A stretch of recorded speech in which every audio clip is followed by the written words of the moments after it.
Hello, everyone. Welcome to Thursday. This is a special Thursday edition of Real Green Live. I'm Beth Berry. I am Vice President of Growth and Alliance for Real Green Systems. We serve the green industry with the best integrated software solutions in the industry. One of the reasons why we do that is my friend Matt Parise, who is a fan favorite. So when Matt said, "Hey, I got a hitch on Wednesday, you could plug someone else in," no way, Matt. We will accommodate you. That's how important you are to this show. You are bringing truth and light and education and knowledge and best practices. And today is a most requested topic: how to maximize reports. And before you get started here, I'll put in a quick plug for Solutions. If you all missed Solutions, you can still sign up. You can still sign up for Real Green Academy, because before we get to what Matt's talking about today, reports, analysis of your data, garbage in, garbage out, you got to be sure that what you're putting in, Matt, is what you want to see analyzed on the backside. So welcome to Thursday, Matt. What have you been up to? What have I been up to? Working. Mostly working. Yeah, we got a lot of snow here in my neck of the woods here in Michigan, so we did a little sledding, late night sledding recently. More of that, and really more home projects. You know, I had a minor basement flood and got told by my wife last year that we were going to put everything in plastic bins. I was actually just sharing the story with a customer where we were putting everything in plastic bins, and I hated every second of it, but I am thankful now. It's a small utility room that got flooded, but everything was in plastic, so nothing was harmed whatsoever, which was awesome.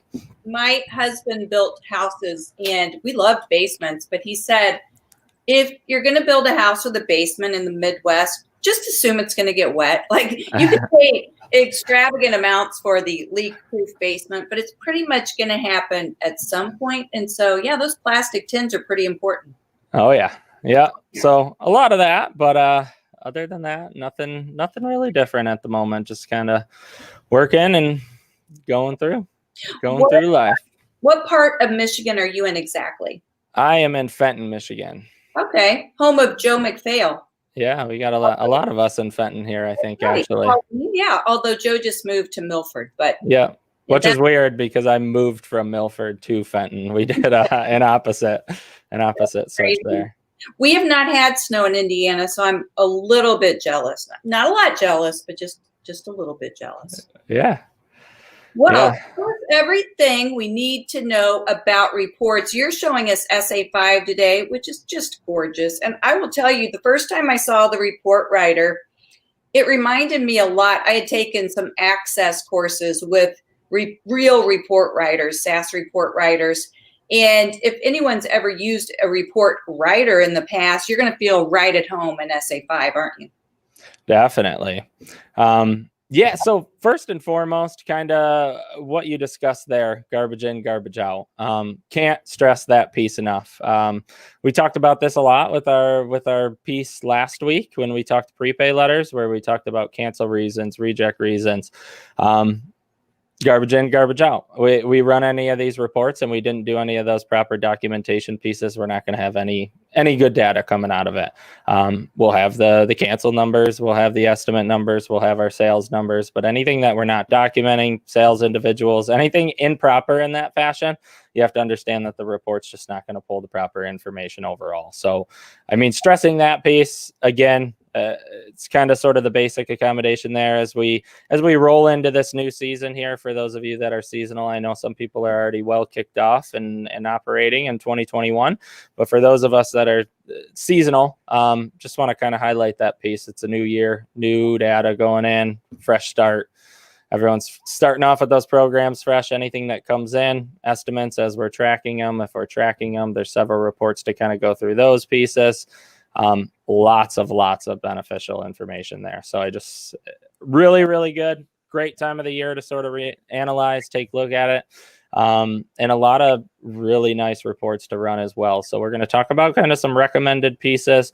First, we're going to just kind of hit on functionality overall, which I think is important, and talk about filters. Our send to actions are going to be huge. For those of you who are unaware of those, some of our advanced filters and the ability that even if we can't get something, maybe we're looking for something super specific, some crazy scenario where I want this customer who had a round 5 but didn't have a round 4, and we get the requests all the time. There's ways to do it, and it's just understanding how to do it. So it may be the use of, in those extreme cases, running 2 reports to get that data. But again, we press on this from week to week. The ability to use flag codes in any of those instances is amazing there. So I like to sort of stress that piece and kind of highlight there what that looks like. But kind of diving in, again, we're on the report screen. This is going to sort of transcribe from SA5 to SA4 for those of you on SA4 here, but kind of in the SA5 piece, there's some functionality that I kind of want to point out, show you. Really cool today. Now we're on the report screen again, up top with our reports option. We're going to have our plethora of reports in here. If we're looking for anything specific, we do sort of have that customer or that search option up top. So if I'm looking for a production report, let's say, search my production reports, and they're all going to come up in that category. So again, you're going to have that search feature. So you're not doing a drop down within a drop down within a drop down there from some of the previous ones. There's different ways to kind of get there. So you're going to have that option first and foremost. And then kind of some best practices on this overall when we're running reports. For those of you who aren't running favorite reports, cannot stress that piece enough.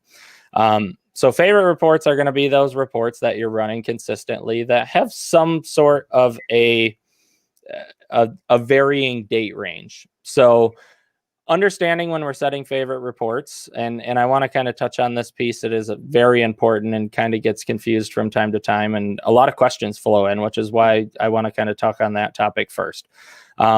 Favorite reports, there's going to be varying sort of date pickers in there. So you're going to have some different options, and sort of understanding what date pickers can be set up in a capacity to run this as a favorite report. We have to understand that certain reports, if we choose the variance that we're looking for, the 2nd of the month to the 14th of the month. Let's say we're choosing in January. We look for that date range. That's great.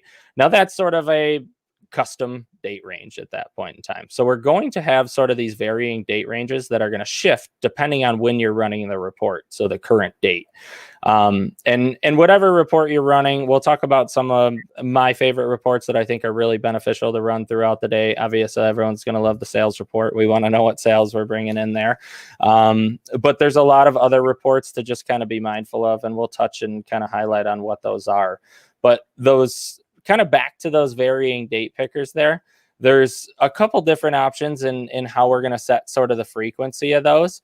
So kind of jumping into the sales report, this is a great example of one that you'll probably want to set as a favorite at some point in time. You're going to have sort of your sold date option here. So with our sold date option, we can go in there, like I mentioned, and pick any of those date ranges that we talked about. So, I mean, to highlight that example, we can choose that January 1st to January 14th in this scenario. Now, if we actually look at this data and we wanted to set this as a favorite report, maybe this is sort of our just shy of 2 weeks there, but it's not going to give us, if we were to set this as a favorite report right now, it will pull this data every single time just because it's not a custom date range there. It is a custom date range. It's not a varying date range. So this trips people up from time to time here when they set it. Well, I set it for this. It's not running it because they think it's going to kind of shift there. And that is what all of our options here are on the left-hand side. So if we set up our favorite reports with these, and again, whatever frequency we want these, and we can have 7 different favorites for a sales report if we like it in all different categories, we can set it up that way, which leads me to sort of the next piece, which is our report favorites, which we kind of talked about, but the group options that you have in there. I love to sort of, when I dive into this for the first time or a customer's learning it for the first time, try to say, let's set up those groups now. We're going to get a daily report favorites. We're going to get a weekly report favorites. We're going to get a monthly report favorites and a quarterly yearly. We can expand beyond that, whatever they want to do. You can be finer or a little more vague with your categories there. But depending on the size of the company, there's going to be those different categories that sort of arise there. So starting with that option, setting these, any of these are going to be varying dates. It's always going to look at yesterday. So right now it's looking at our prior day, the 20th, but if we're on the 22nd, it's going to look at the 21st. So when we're actually setting those favorite reports, I just, again, want to stress this piece. Remember that we're choosing a varying date. So if we're going to flow this into, daily reports, today is always going to be a varying date range there, or date specifically for that one. So I like to highlight that piece.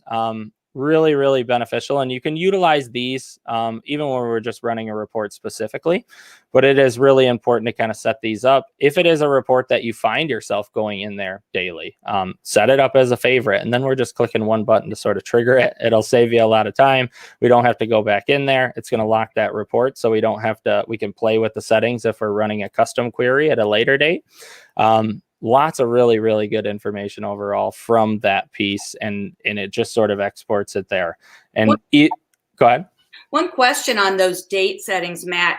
I had one of our customers ask me if the week parameters, which I believe are Sunday to Saturday, they wanted to pair that with their payroll program, which was Monday to Sunday. Is there any way to set up a favorite that will show Monday to Sunday, or is the week allotment always going to be Sunday to Saturday? Yeah, so it's still going to kind of be set up in that way there, Beth, looking for that, but you can set up those favorite reports to sort of adjust the variance there. Got it. But those are the ones that you would most likely have to shift from time to time there. Okay. So those ones you do have to shift. But great question there, and something that you can kind of adjust with if it does vary from that.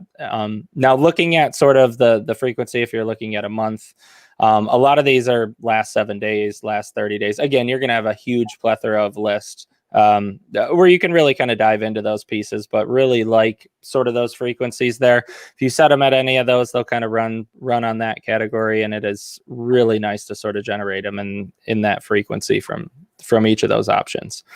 Now, to kind of talk about that piece before we move over, this is in reporting here. And then from the main reporting screen, you're going to have that view report favorites option right here. And you'll see here in my test database, I kind of have what I talked about there before, daily, weekly, monthly here. And then you're going to have all the sub reports that fall within those. So you're going to have those, and some of these are just ones that we've thrown in here. But kind of looking at that, we can take a look at each of those, and all we have to do is run that group overall, and those reports are ran for us. And you're going to have a couple different options too, where we're just simply generating the report, or we can email it to somebody else in the office if they're the ones that maybe you're a CSR and you're sending it to the owner, office manager there. So there's going to be some other options there where we could get them that report right away. Now to actually create the report, really simple. You're going to go into reports, whatever report you're actually favoriting there. All we're going to do is within the report, actually click the star there. Click the star, and then we'll be able to set that report up. It'll say what subgroup do we want it to be in? Do we want to create a new group? And then with those, I always just mention when you're actually titling what this report's going to be called, you're allowed to say whatever you want it to be called, obviously, but you're going to want to say sales report with, looking for the last 7 days, looking for the last 30 days, looking for last month always. So just kind of highlight that piece. And if you're only looking for a specific employee or all employees, by all means, adjust those and make as many as you want to kind of fit the bill there. Really, really nice feature overall. I don't see enough people use it, in my opinion. I use it religiously there, so I can't stress sort of that piece overall enough. Love that feature.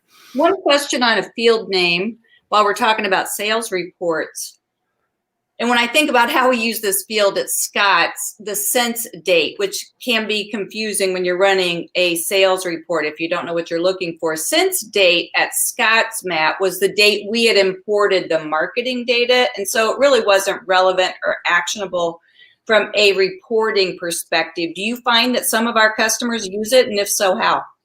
Yeah, so sense date, there's actually 3 different ways to configure it in SA. So sense date starting is customer creation. So we create the record in the database, a marketing import. Any of those are going to Yeah. are going to carry over in that status. So we created the record is now moved here. And we can set that up accordingly. So that is going to be our first option. Next option is earliest transaction there. So the first time we complete a service. So that sense date remains blank if our parameter setting overall is for that option until we actually complete a service. So some of our customers like to not consider them a customer until we actually go out to their location. And the sense date populates based upon that. Then the third sense date that we actually have is paid upon. So if they actually pay on the service that we create, we can have that trigger our actual sense date there. So if they never paid for it, then we just, that date remains blank.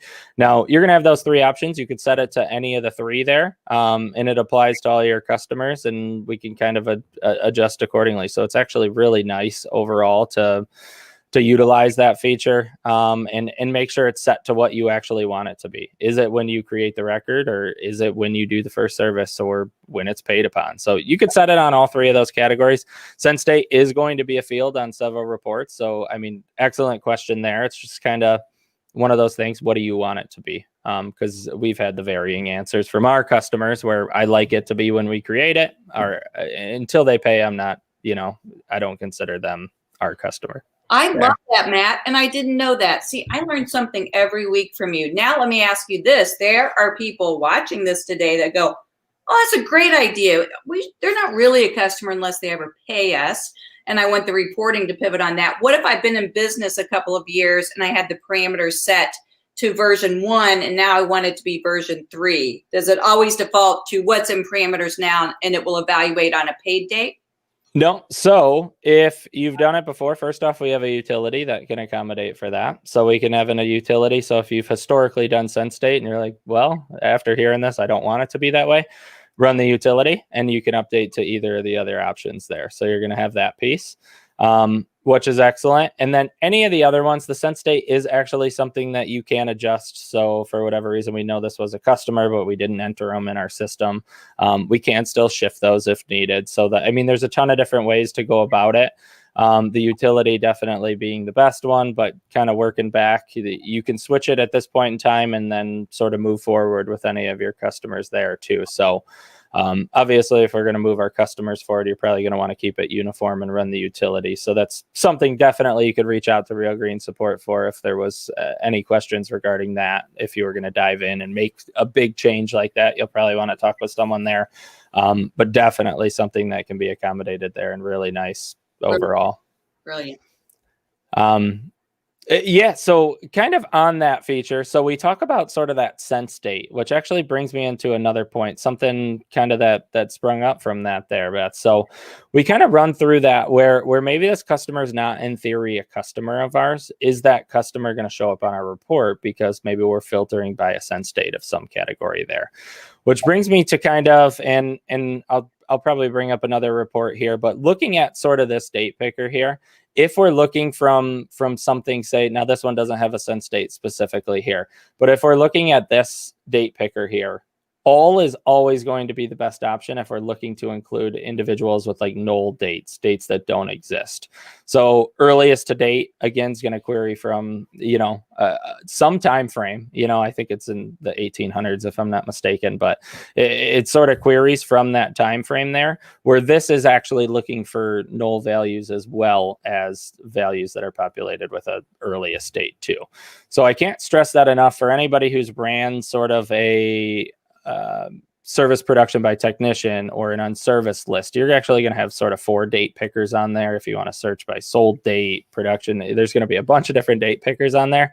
Whatever date we're actually looking for. So if we're looking for the day that it was completed and we set that date how we want, but then we don't really care about the other date options, setting those to all is always sort of the best option there. And Matt, going back to the garbage in, garbage out, don't you think another best practice is to make dates mandatory and parameters? It's a required field. So then you're going to have a date, right? 100%. So I'm an advocate for all of those sort of required features where you're sometimes you'll get some pushback from your CSRs because, well, I don't want to enter this every time, but the amount that increases sort of the reporting data you have is tremendous. So I can't stress that piece enough. So I understand in categories where it's sometimes we have this, sometimes we don't, that we can't make it required. But there are several instances in there where people just, I don't need to enter it. I'm not entering it. Even if I have that valuable information, it's again, back to the garbage in, garbage out. There's nothing in there. So there's nothing, there's nothing that's going to come out. So, I mean, stressing that piece enough, it is kind of, again, it all goes back to sort of what we're holding them accountable for, what we're actually kind of diving into, what we want to dive into overall.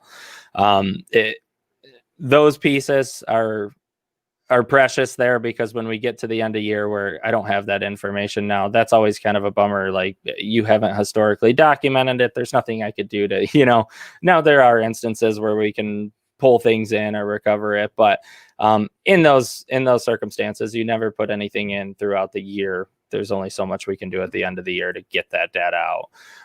So going to the reports overall, making sure that you understand sort of your state requirements, license requirements, everything that exists there. We have a lot of people sort of running our audit report, our different audit reports there that we have in there. I know we have some specific ones for New York, and then our standard commercial applicators report. We've had a lot of people run those, some people who've got audited in the past and didn't have that information. So making sure that all of that information goes in is always the first piece to this. And just making sure that you sort of cover your basis on those. But kind of diving in, I want to talk about a couple other options here, working on this. And it's going to be sort of our export to options. And first off, I want to kind of talk about and these are our export to options, but I want to kind of show you a different piece here. Just our preview versus generate. We do get a lot of questions on this overall in support, and what's the difference between preview versus generate. Preview is going to be sort of the scenario that you're going to want to run if you just want to look at the data on your computer here locally. So I just want to see the information. I like the preview option because you kind of get that nice already zoomed in area. You're not sort of zooming in on anything. You're where you want to be. You can scroll through that data if it's a detailed list, if it's an overall summary, if you just want to know roughly where you're at, whether it be a sales report or something like that. It's just I kind of call it, it's a peace of mind sort of option there. So run your preview. Now, you're not going to get any different results from running your generate, but you're going to get it in the PDF viewer orientation. So you kind of get it from the two different options there, where if we were to preview here versus sort of a generate, and I'll show you kind of the two different pieces here, you get that preview, which again is going to pull sort of our preview here. And right now it's only looking for sort of the summary piece, but you get everything kind of in an orientation that you can see it here, versus our generate option, which again will kind of open it in our PDF viewer there. So, and apologize for that piece. I think it's not connected to the SQL database here because I am on our local host now. But kind of running through that piece here, there is sort of the different options that exist there. And diving back to our reports overall, those two options are excellent because the PDF viewer itself is actually going to generate what we need for downloading, so we can download locally to the computer, and our preview option as well. There is a download option there, but it's not going to download it in the same capacity. So I just like to sort of go between the two there, and kind of highlight the differences that exist.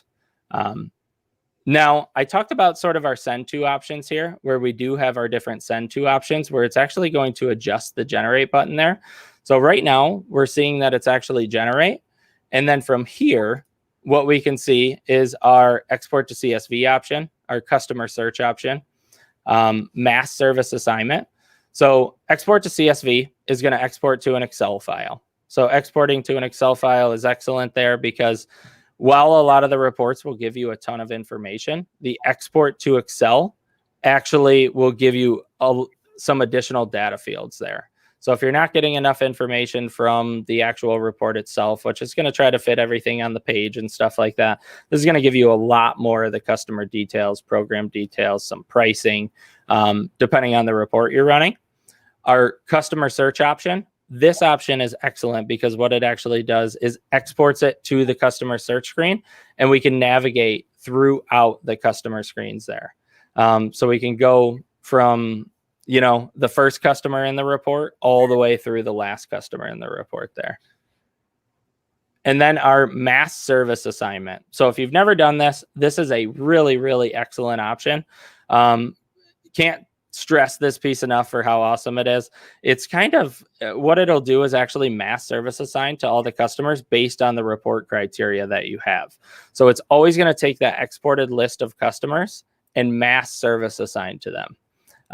So you can actually pick and choose whatever service. If they already have a size on their customer's account, it'll actually generate that piece and price everything and drop that on their account, whether it's going to active, which is not going to be the case for most of the mass service assignments, but an estimate. So if a customer were to call in, we already have all of that information on there. Measurement Assistant, if you're using Measurement Assistant, excellent option there from our export options. And then our send to call log option. So send to call log, and kind of back to the measurement piece, like why would we run, export to Measurement Assistant? You could be running a customer list looking for customers without sizes currently. So if any customer that doesn't have a size, we export back, and then we export to Measurement Assistant to get that measured. Send to call log option. So our next export option, this option is excellent because what we can do here is whether we're running an unserviced list, if we're running an unserviced list or not, kind of this piece that exists is it'll actually send the records to a call log, and you can actually decide what's going to be in each of those call logs. So the best example of this that I always have is like a customer list by program job. Maybe we're looking for customers that have, let's say, our lawn care program, but don't have an aeration. What we can do is look for all those customers and actually export those, again, to the option before, our mass service assigned, to get it on their account, to have it priced already if they were to call in, or share the pricing, or share it on a prepay letter, or a bunch of different options there. But also the call log, if you have sort of individuals in the office actively calling to make sales where their customer, I noticed you don't have an aeration, we can send those to the call log as well. Now that's just one example. I would say probably the more highly used option from there is our export to the call log utilizing sort of the unserviced list, whether it be call ahead reasons. If you're not using like an auto dial or anything like that, then maybe you're a smaller operation there where that'll actually allow you to export to the call log, and then work through those for anybody who has a call ahead. A ton of different options with that. For those of you who utilize the call log, you're going to be able to dive into those pieces definitely. Send to master docs. So some recent, actually an excellent feature that just came out this past week is our current customer pricing on master docs there. So you're actually able to pull in current customer pricing there. Beth did an excellent video on that. If you haven't seen it, it went out in one of the newsletters there. So I'd highly recommend taking a look at that, but we can actually export whatever customer list we're pulling. And again, whatever the export is, maybe we're just targeting customers we recently sold, or, customers who rejected an estimate. There's something else that we want to send them. Bunch of different options there. We talked about prepay letters. Prepay letters are excellent there. We kind of went in depth last week, but on the prepay letter piece, really awesome here. We've already sort of went down this path, but if the prepay letter utility doesn't give you the customer filtering that you want, you can run any report to get that option as well. Add, remove customer flag codes. We've talked about flags a ton in the past there. So adding and remove customer flags, you can actually do this all in mass, which is excellent. So if this report is something that we want to flag accordingly, maybe it's everybody with our sprinkler blowout, then we know if they had a sprinkler blowout, maybe we haven't historically documented things like this, we can actually put that they have an in-ground sprinkler system or something like that, and maybe start tracking that moving forward. If you are doing aerations and you need to flag, and that's a service in its own, which goes back to the mass service assignment. So there's a ton of different ways that you can use all these different send to options to really sort of accommodate overall. add remove customer holds. So add remove customer holds is excellent if there is a service that you're putting on hold for whatever reason. Maybe the season ended early. A ton of different scenarios there. I've had, I actually recently helped a customer with this at the tail end of last year, where they had like a water main break in the area. So they basically targeted all the customers in that area and put them on hold there, which was excellent for that time period until they got that sorted out. Same here, program job hold if it's something specific that we're doing just a program or job for versus a full customer hold, which is going to hold every program on there. Our next option to just email the report. This will actually open up options to just simply email that report to any of those customers there, which is excellent. You're going to get all of our different options here to email. And then email customers, which another really nice piece here. If we just want to email our customers en masse, which is excellent. And the last option, which again, is part of the new piece there. Nothing specific on that in this one, but the captivated piece. So our send to texting option, which is excellent there. But all these export options can aid sort of your reporting overall in a ton of different ways, which is excellent. So I can't stress these enough. You may not have a use case for it today. You may not have a use case for it tomorrow, but there will be at some point in time where you're going to want to do something en masse. And this is going to give you the option, overall to do so, which I'm excited to kind of show you that piece overall. Short of that, with the reporting, those are going to be our export options. We do have a ton of other additional options too. So right now we're looking at just several different filters here on the screen. We've gone through some of these filters in the past, whether it been in other utilities, but I know we've talked about these pieces in some of our prior ones. But you're going to have all of our different options, service here, everything that exists here overall. But we also have some additional sort of filtered options here at the bottom. As always, our flag code option, and then some of our advanced options as well. So a lot of people are unaware of these. And one of the questions we often get at this time of the year is like looking for customers with a particular, whether they have an email address on file or not. And this is actually where you do that. So obviously you'd probably be wanting to run a customer list for everybody, or maybe you're running a customer list by program job, looking for those particular things. And that would be sort of the customer email here. So with email address, without email address, which is awesome. And then our credit hold piece, you can do that on any of the reports as well. Any group billing accounts, we can filter for them specifically. But this is one of the more asked questions, so that's why I like to kind of show that piece there with sort of our advanced filters. But I highly recommend you take a look through any of these to see if they're something you've been looking for in the past here. On our preferences side, this is going to be everything from like the customer contact tab. So if you've been setting any of these preferences, we can run and filter our reports from any of those options as well. Again, a big thing at this time of the year, CAW registered and are they signed up for auto pay? So our two options there. Again, we can run this from any report based on the preference that's on the customer's account there. So if they're actually registered for auto pay, which enables itself automatically once they are, we're going to have all that triggered right here. And then preferred contact method, some other different options that we've had historically there, but a ton of great options here. And for those who are AMA customers, are email pre-notify and text pre-notify to make sure, like maybe you're just starting with AMA, you can actually backtrack to see if any of them have these settings set or not. But overall, with kind of the reporting piece, it is utilization of the favorites. Can't stress that enough. Send to options are huge. And then just the first time you're working through some of these reports, just make sure you're playing with your filters accordingly. It's often that people keep it at default, or a lot of our customers will keep it at default, run it, or just change the date range. The first time you go through that, you're going to want to take a look and actually filter through these. Make sure we have all of our employees. Make sure we have, if we're not filtering for source codes, and the default for all these reports is going to be to select everything for the most part there. Just kind of work through those. It's very important because we don't want to neglect the source code, neglected employee, neglect to call ahead reason, and leave some of those individuals off our reports. And I mentioned those because those are pretty much common on a lot of our reports. So any of those filters are going to be there, but it's just it's one of those things that happens from time to time. So if you're clear here, you can kind of make sure that everything's set up accordingly.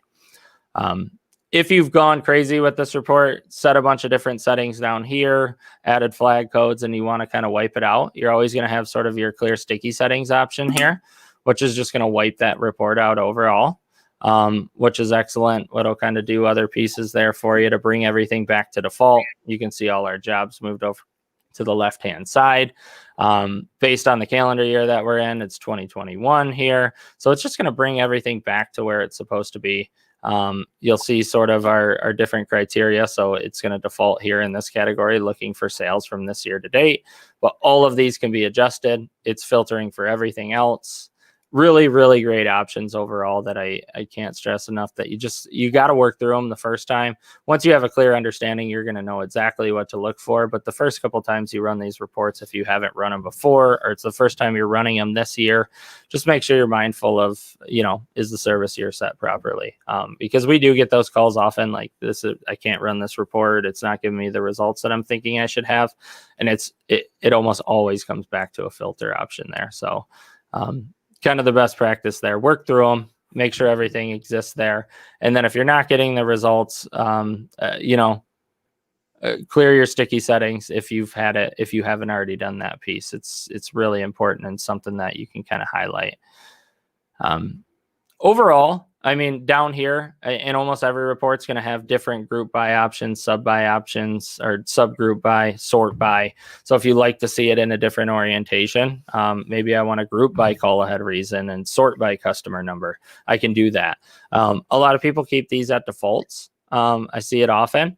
These are really nice, kind of aid it to the way that you're looking to aid it appropriately there. Really, really cool overall, though. Now, two last options kind of on the report piece here, and that's going to be sort of our send to mapping filter and our simple customer list.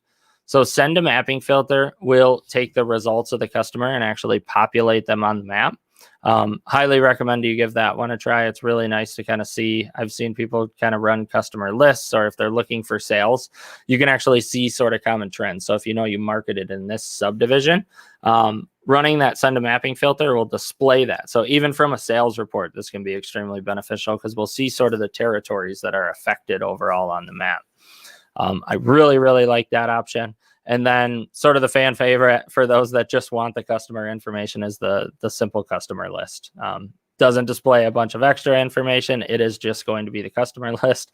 That's basically going to have their account number, first name, last name, and some other basic information. So a lot of people really like that report. I just want to know who's affected or who's in there or who canceled. I don't care about any of the details. I like the details definitely myself, but you're going to have the ability to run the simple customer list as well. Really like that overall. And the mapping filter is excellent because from that utility, there's a different thing that's actually called the update customer utility.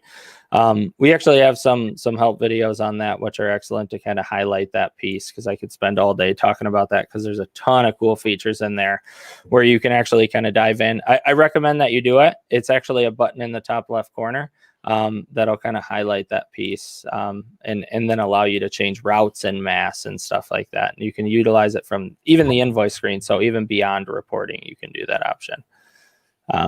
One question, Matt, you are talking about send to. We made tremendous progress on the send to functionality in this last year.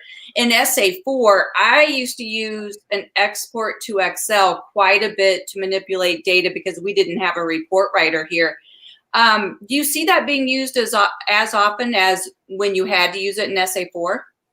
So there's still individuals who are comfortable with Excel and they like to run it through Excel, but you definitely get all the information there. It depends on what you're really doing with it, Beth. I don't want to discredit in the past. I think Excel is still really nice depending on what you're doing with that data, which is a great option, which is going to be our CSV option. So it doesn't just blatantly say Excel. So you can use it in whatever the Mac alternative is, or LibreOffice, or, that CSV is going to open up in any of those. So it's really nice for that overall. Then just having that data there, I do still like that option, but you get a ton of the data that you want from our options there too. So it's something I can't say definitively that it's going to be this way or that way, but I love both of the different options, and I think there's completely different use cases for both of them where it's going to be perfect for you here. And then sometimes, like, I need this, the raw data where I can copy it over to some other spreadsheet that we're operating off of. I know a lot of people who have like a standing sort of sales sheet that they've updated for, or they'll copy the information over for a PowerPoint presentation internally. Seeing all that, and Excel sort of accommodates for a lot of those pieces, but there are a lot of the information that you can get directly from here, which is excellent. That I can't stress enough there. Couple comments I received during solutions from SA4 users who were going to SA5. Oh, Beth, I had to rebuild my favorites. And I'm thinking to myself, are you not doing that every year? Are you running your business exactly the same way with no variations? You should be going back and double checking those settings and favorites every year. Same way with parameters, Matt, and security. I was talking to someone who said, oh, we had a production manager and now he's a part-time technician, but I forgot I never changed the security. You should be doing that fairly routine, and certainly before you get into spring or heavy season.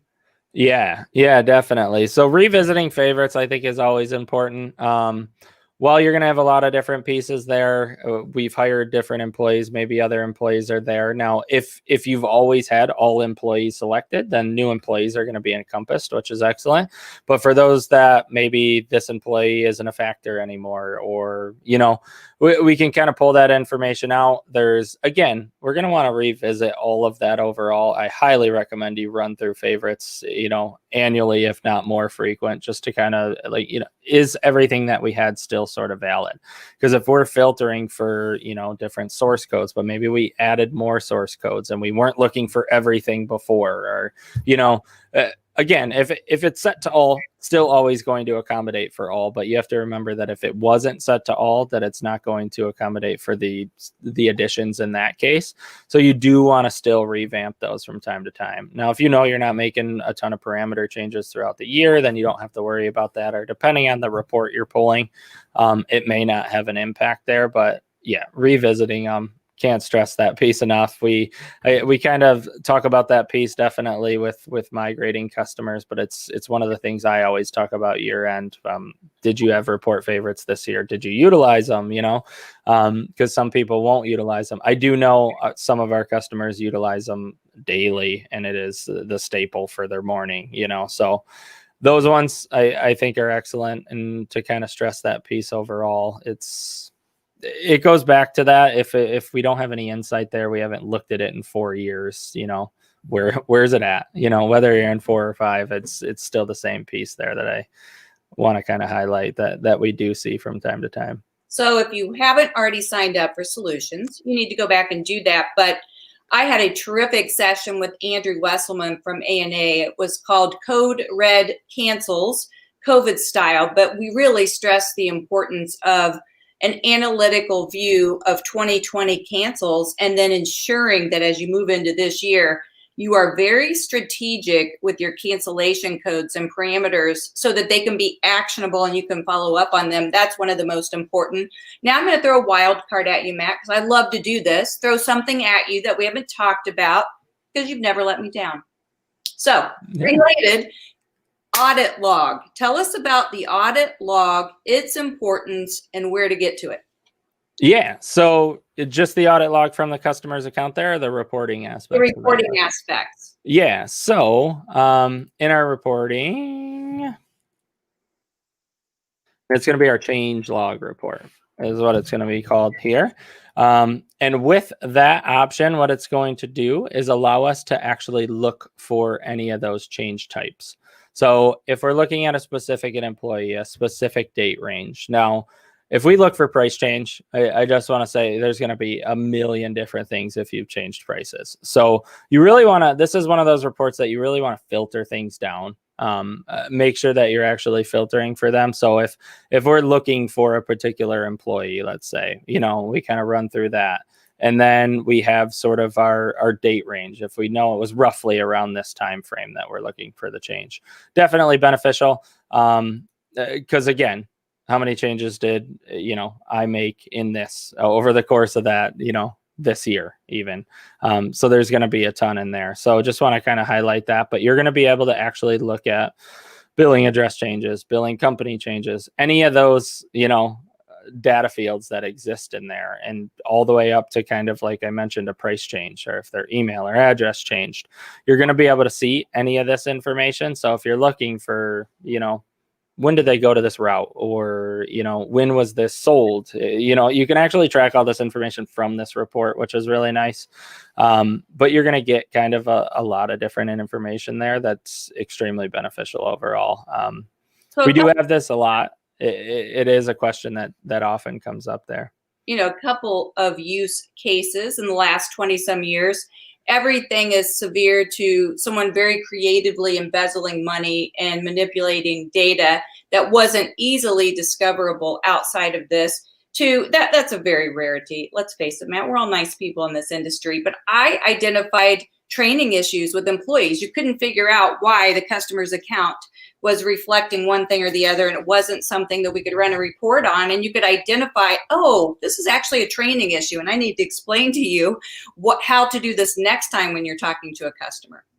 Yeah, definitely. It's a great feature overall. And remember that you still have this ability to check it on an individual customer's accounts. Those are the queries that probably come in a little more.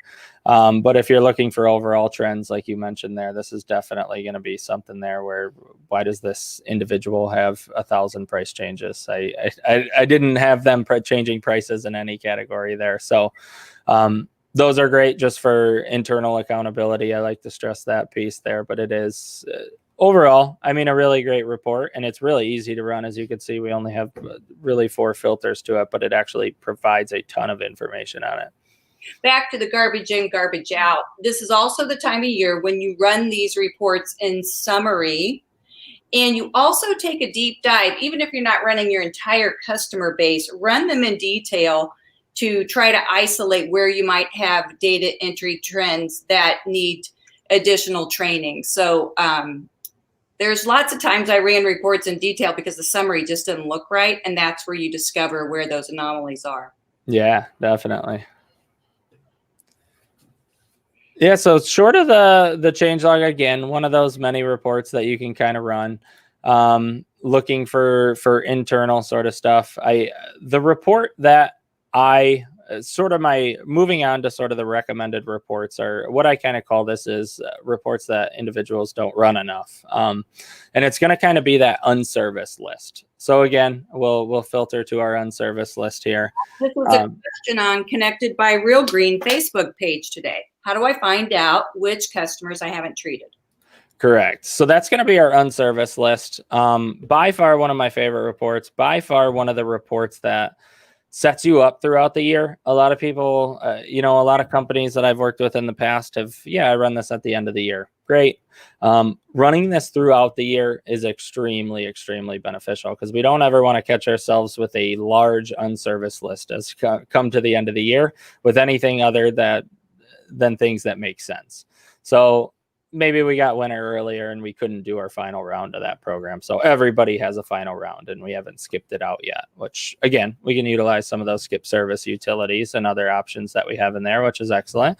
But just overarching on the unserviced list there, it is extremely beneficial to run throughout the year. So let me clear this one out specifically here. Now, as we sort of run through the year, kind of my recommended sort of practice on this is when we get to the point where we know that there's no more round ones, we should be running for our round ones at the very minimum there. So looking for our round ones, whether it be this, whether it be anything else, we kind of want to check at that point in time, looking for anything and why ASAP or printed. These options are going to kind of set us up down that path where it's no round ones have occurred there.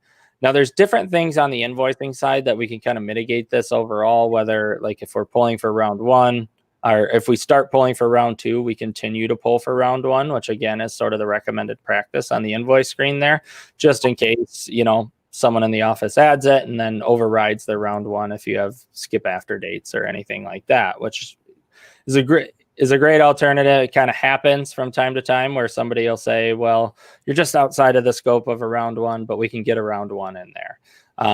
Now, that's excellent, whatever they're accommodating for the customer here, but making sure that everyone's on the same page there is another thing. So if it's a large organization or not, again, the recommended practice, and I can't stress that piece enough, but this report, depending on the frequencer that you're running it, can prevent that. So as we approach sort of the end of our round one, or we're done with our round one, we can kind of run it in this category, and our goal is to have nothing return on this report. We want 0 results to pull up. We want nothing to show up. If anything does show up, it should not be foreign to you at that point. And if it is, why did it? Which may go back to the change log there, Beth, where we take a look and see, why is this still the case, whether it's on that individual customer's account or through the report. But you're going to have those different sort of options there that exist it's great to bring this up now. Again, working with individuals in the past, I don't want you to get to the end of the year and then have 75 pages of unserviced stuff, whether they were missed or we stopped doing this program. Then they're in Y status. They show to be done. It's throwing off your season summaries, all of those, because they're all things that are projected to be done, but never actually got done, or it was a canceled program. We're not offering it anymore. So a lot of those are going to kind of highlight, but this again is going to look for any of those. Now we can do different date criteria on this report. We can run it in a ton of different fashions there, but this filter criteria is huge overall, looking for just the ones that potentially got missed. So maybe we went out to the customer, skipped it, but then they ended up deciding that they want it. So it wasn't actually a skipped. It was just a service could not be performed at that point in time. Coming back to those, really, really beneficial overall. And this is, again, another one of those reports where we're going to have a ton of different filter options there. So with any of those filter options, we can come here. My favorite sort of option here is sort of critical production, which is going to sort of order them in the fashion of since their last application was completed. So if we're looking for like around 6 or around 7 or something like that, we can see the more critical ones highlighted up top. So if it's been 65 days since their last application and our frequency is 3 weeks, hopefully if you're running this frequent, you don't get to that point is the goal of it overall. But this will always show you the ones that have the highest importance there based on last service date. Again, one of the highly, highly recommended reports. In preparation for kind of this piece, I asked around sort of the office what people's favorite reports were overall, that they liked sort of the export and the value that it added. And unserviced list was unanimously the favorite from sort of the Real Green side here. Obviously, sort of sales reports and everything that we have there, I think tracking customer cancels and estimate statuses are extremely important, but just the value that this report provides overall, whether we're exporting call ahead reasons for here, just looking for everything that's printed for today's date, looking for the scheduled date of today, if we assigned a bunch of work for today, with just the call ahead reason, locked gate, because we got to make those phone calls today. Like that piece alone is so beneficial. So from kind of that perspective, there's so many different things that you can do from this report. This is the report that you run to export things to TCN. This is a report that you're going to be able to export things to Captivated. There's a ton of different value that this report adds overall. My 2 favorite reports, Matt, are price discrepancy report, because definitely, assuming you've measured the long correctly, you just uncover poor sales behavior, or discounting that's not discounted. And then season summary. I love that at a glance, very accurate forecasting tool. 100%. Yeah. Those reports are excellent. The price discrepancy, probably one of my personal favorites by far. Hopefully once you get to a point that price discrepancy doesn't scare you or get anything there, because you don't want people who have historically been underpriced. We've talked about that in some of the prior ones that we've done here, Beth. But that one, again, a huge report there that individuals, you can run that throughout the year. Extremely beneficial to do so. As with any of these reports, where a lot of these reports get labeled as end of year reports, and while it's true, you should definitely run them end of year. Running them throughout the year is more beneficial. So you're not running them at the end of the year to, be blindsided by something, or, we had somebody skip, or they weren't actually doing these, or, this just calls out any of those things that may exist throughout the year where we added a service, or we had a couple sales after we finished this round, or we should be done with all our aerations. Where are we at? How many aerations do we have left if we're doing them all at a certain part of the year? So, Matt, people respect what you inspect, and we used to post these reports in the production room every single day. So there was just highest visibility to every person in the organization. Yeah, definitely. And it's just, again, getting everybody to kind of run that. If you have someone who's, whether it's one office individual, but understanding where that data comes from is extremely important. Again, it's looking for this criteria, and then it's going to further filter based on all our different filter options. So, looking for that, again, we can run it in many different configurations, but, on the day-to-day, looking for printed, anything that's ready to be done, whether we're printing the day before or a couple days before, making sure that those are set. And then if we're looking, again, another use case for this report, that's why I really like this from the perspective of those in the office, kind of in the weeds, like we're getting things routed. The do ASAPs too. So if we're running ASAPs in any capacity, how many ASAPs do we have on our radar right now? Depending on how you're handling ASAPs, I know a lot of individuals handle them on different ways. Like this ASAP to us means next time we're in the area, we need to do this, versus ASAP means we're doing this today, or it's the first thing on the agenda tomorrow.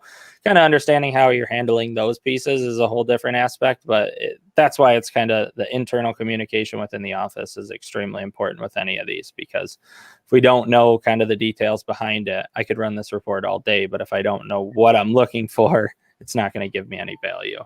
Yeah. Other than that, get into the reports, run them. There's not a ton more that I have on reports specifically. It is one of those things. Get in there. If there is, what's the need for the report? And look through each of the reports. There should probably be a need for a vast majority of them. It's just, when do you need to run them? What frequency?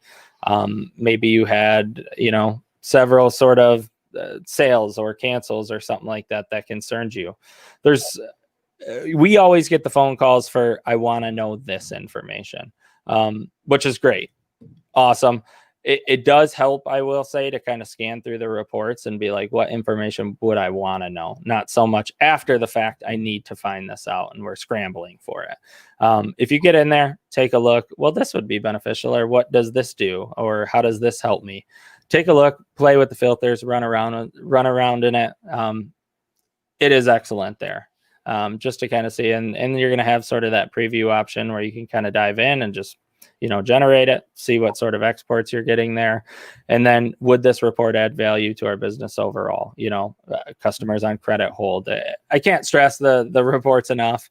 And it's one of those things, just take a look through them. Are they going to be beneficial to you? Like, not everybody's calling about duplicate address report, but do I have any duplicate addresses? Any of these are going to be so beneficial that I can't stress it enough. There's not really a situation where it's like, this report's going to add no value. So take a look, add it to the favorite. We started scoping out about 6 years ago the prioritization of which reports would be converted first from SA4 to SA5. And I think Tony Buck said, well, to several of us, just pick the top 40 reports. They were all different. Like my top 40, of course, this is the gold standard top 40. Elizabeth Lavity, well, you don't have this. I'm like, why wouldn't use that? But we had at that time 140 some reports, and with the variations in SA5, you can actually get more than that. But it is very robust. And to your point, kick the tires on every single report. It's free, and see what you get, because you're going to find something that's actionable that will help you change your business. Definitely. Thanks for joining us. Matt and I will cook something up very special for you for next week. Matt, Sure. have a terrific week. Go enjoy the snow. You as well, Beth. Have a good one. Thanks.